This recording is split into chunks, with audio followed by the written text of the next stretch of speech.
Bonjour mes amis, je suis de retour en Bourgogne après un séjour à Paris où j'ai été au théâtre après des années d'absence. Et quelle pièce j'ai vue! Journée de noces chez les Cro-Magnons de Wajdi Mouawad, auteur québécois-libanais, auteur qui nous met face à face avec notre humanité. Je retrouvais là la grandeur d'Euripide, de Sophocle, la grandeur du théâtre de Shakespeare, plus près de nous de Jean Genet, ou encore d'Artaud, Antonin. Oui, là où l'être humain est confronté à sa dualité. C'est une famille qui est en prise avec la guerre.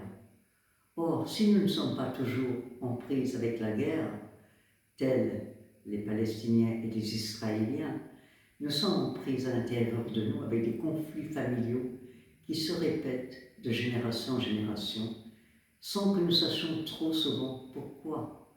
Qu'est-ce qui s'est passé? Les secrets enfermés qui se révèlent 3 générations après. Pourquoi? Que s'est-il passé? Ma grand-mère a quitté le Québec avec sa famille, ses enfants, pour lâcher mon grand-père et élever ses enfants seuls. Pourquoi?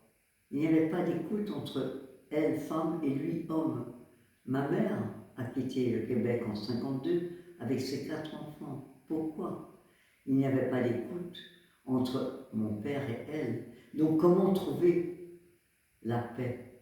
Et moi-même, sur le plan occulte, quand j'ai rencontré André, avec lequel je suis en communication télépathique depuis 50 ans, il m'a été demandé sur le plan cosmique de quitter le Québec pour venir en France avec mes enfants. En France, j'ai semé dans 66 villes une parole d'amour, de paix et de vérité.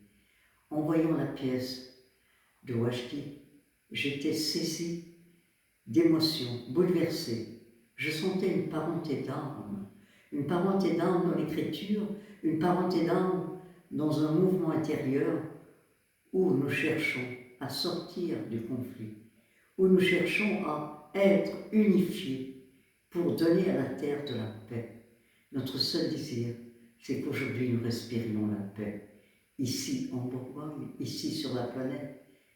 Et c'est tellement difficile de délier à certains moments nos différences. Comment croire que nous pourrions être tous semblables, mais on s'ennuierait? Quelle merveille que cette différence qui crée la dynamique quotidienne de notre rencontre avec nous-mêmes et avec l'autre. Oh, mes amis, cet autre qui croit qu'il va changer dans un stage de 2 jours. Non, mes amis, la conscience, c'est lent, c'est très lent à se transformer. C'est ce que montre, ce que nous enseigne Wajdi dans sa pièce. On ne change pas du jour au lendemain. Il y a des répétitions historiques qui se passent en nous depuis des siècles. Et c'est cela qu'il nous faut transmuter, la paix. La paix, comment désirer la paix à tel point que nous sommes capables d'accepter l'autre dans la différence et ne plus être en guerre. Nous sommes semeurs de paix et de vérité. Nous sommes semeurs d'amour et de don à l'amour. Alors, j'aurai plaisir à vous rencontrer, à échanger avec vous dans des soins. J'aime donner la vie. Dans un atelier, j'aime partager. Ou alors simplement, venez, rencontrons-nous autour d'un verre de vin, échangeons, partageons nos différences et soyons heureux de l'être. Je vous dis, mes amis, à tout bientôt au Beauvais ou ailleurs, et je suis heureuse de vous transmettre cette énergie de vie que nous portons tous en nous, celle de la paix et celle de l'amour. À bientôt, au revoir.